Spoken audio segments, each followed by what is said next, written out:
Ladies and gentlemen, the origins of the environmental movement as we see it began back in 1968 when the Club of Rome was formed. The Club of Rome has been described as a crisis think tank which specialises in crisis creation. The main purpose of this think tank was to formulate a crisis that would unite the world and condition us to the idea of global solutions to local problems.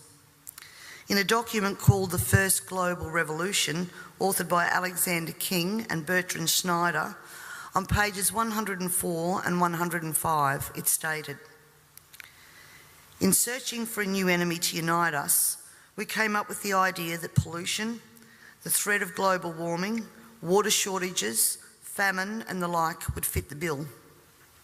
All these dangers, of course, will be caused by human intervention that will require a global response." That's the origin of global warming, ladies and gentlemen. In 1975, Australia agreed to bring in a new economic order via the Lima Declaration on the Second Conference of the United Nations Industrial Development Organisation. The outcome of this was, as I said, the Lima Declaration, which was a blueprint for the redeployment of tools, jobs and manufacturing to the developing nations, leaving countries like Australia short of technology, a manufacturing base and jobs. Blind Freddie can now see what the outcome of that has been for our country, with their unworkable trade and tariffs agreements hand in hand with this that have followed as a matter of course. This is now a reality, with around 90% of our agriculture and manufacturing just gone. Australia signed the Lima Declaration and hundreds of others with the support of all major political players: Whitlam, Fraser, Hawke, Keating, Hewson, Howard, Rudd, the Democrats, the Greens and even the Nationals. It has been put to me that all of these treaties were the foundation for the rollout of Agenda 21, and it seems that Australia has been moved around the global chessboard, and our so-called leaders were either complicit or naive to the long-term consequences. And now we're almost at checkmate.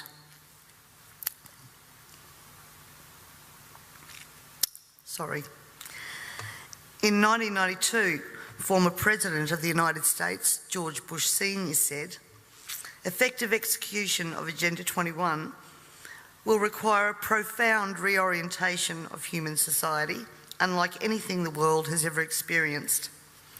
A major shift in the priorities of both governments and individuals, and an unprecedented redeployment of human and financial resources. This shift will demand that a concern for the environmental consequences of every human action will be integrated into individual and collective decision-making at every level." Cutting through the code, I want everyone to consider what the words "profound reorientation of all human society" and "unprecedented redeployment of human and financial resources" actually means. For everyone here tonight not familiar with Agenda 21, I would suggest that this is the beginning of your learning curve, not the end. In 1992, Maurice Strong, Secretary General of the UN Earth Summit and member of the Club of Rome, said, "It is clear that current lifestyles and consumption patterns of the affluent middle class, involving high meat intake, consumption of large amounts of frozen and convenience foods, use of fossil fuels, ownership of motor vehicles, small electrical appliances, home and workplace air conditioning, and suburban housing are not sustainable."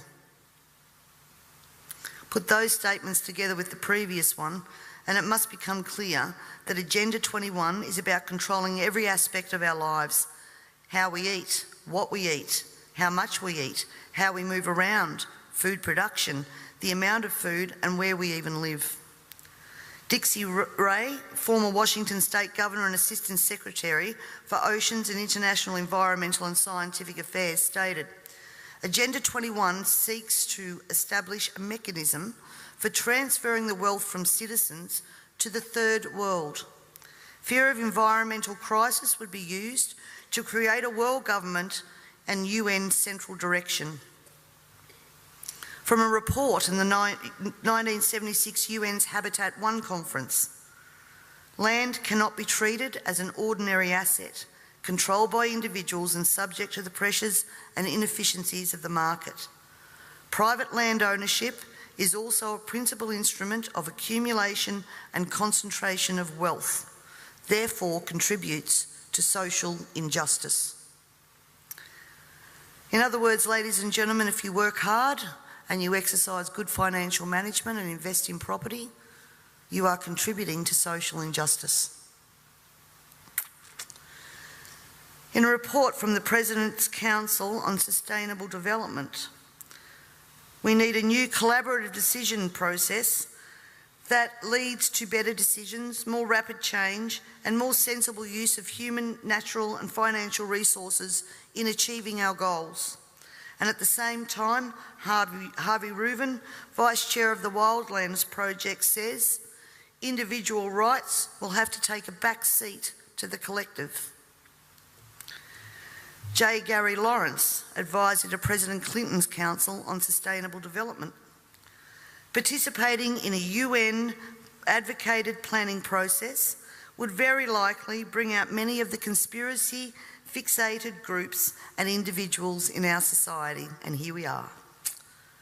This segment of our society, who fear one world government and UN invasion, through which our individual freedoms will be stripped away, would actively work to defeat any elected official who joined the conspiracy by undertaking Agenda 21. So we will call our process something else. We will call it comprehensive planning or growth management or smart growth. We ended up with sustainable development. The redeployment of human and financial resources has now become visible to us all via the cut to services and programs to assist the sick, the young, the elderly, and of course the creation of another level of poverty now identified by the term the working poor. I was speaking to a person last week and he said to me, if Hitler was still around, he'd be sitting back thinking, I didn't need bullets for a global takeover. And he'd be right. We see daily cash grabbing via new taxes called levies, supposedly because we are cash strapped in this state, and at the same time see big project spending that does not fit with the message that we are in financial crisis. But we the people have to tighten our belt, while the government seems absolutely unaware and unconcerned of the amount of debt that it is accumulating.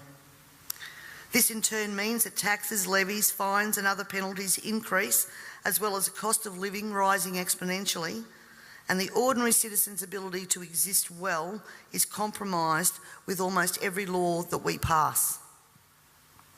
We're constantly paying for so-called services that we don't receive. This is wealth redistribution at the grassroots level, redeployment of financial resources, ensuring only hardship for the citizens who just really want to get on with their lives. The Parliament has also ventured into the rights of people to own and retain their property and manage it without government interference.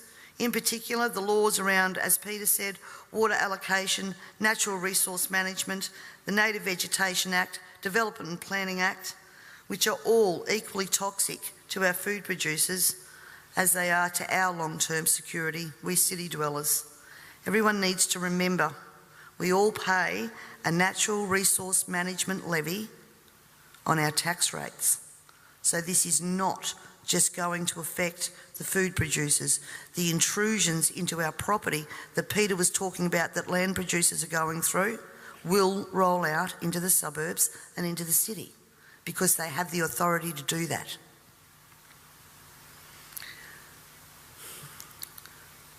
We all have already fiddled in Parliament with land titles of people in rural areas, and I'm talking about the Barossa and McLaren Vale legislation that passed. And the buzzwords used to justify that was heritage status.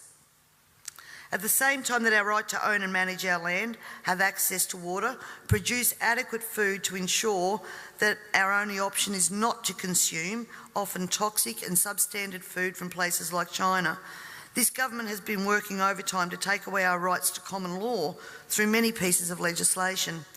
Common law is what guarantees us an ability to correct injustices. This coming year, I promise you, you will also hear debate over a number of pieces of legislation that will further erode our common law rights. And you have to get behind me on this, ladies and gentlemen, to stop this from going through. As Agenda 21 became more and more apparent to me, I began using the line in Parliament that government was now declaring war on its own citizens. And that goes back as far as 2008. This, of course, led me to being labelled a conspiracy theorist. But here we are now, openly talking about Agenda 21 and the ramifications we will see in a short period of time if this is not stopped in its tracks. Let me just say that I often hear we cannot stop what is happening.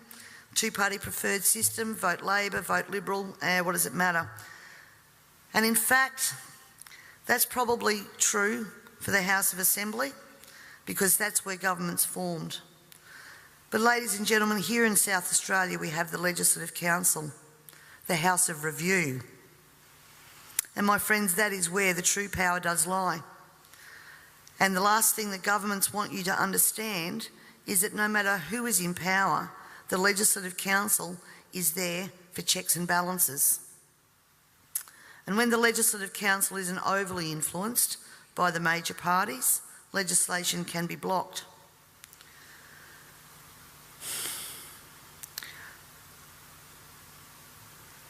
Remember, on most of these policies that I've spoken about here today, there has been bipartisan support for everything that has gone through. When the major parties join together, then the crossbenchers and minor parties, basically our vote is null and void. The way to avoid that is to make sure that when the major parties do join together, they don't have the numbers. For way too long now, we the people have been asleep at the wheel, and it is time to wake up and participate in the democratic process. And to do that, you need to understand the parliamentary and political system that you are trying to rein in. In 1972, the Club of Rome published the alarmist Limits to Growth document, warning of worldwide overpopulation, the need for sustainable development. This was the beginning of the slow process of social engineering and programming people to accept that the planet is struggling to sustain life.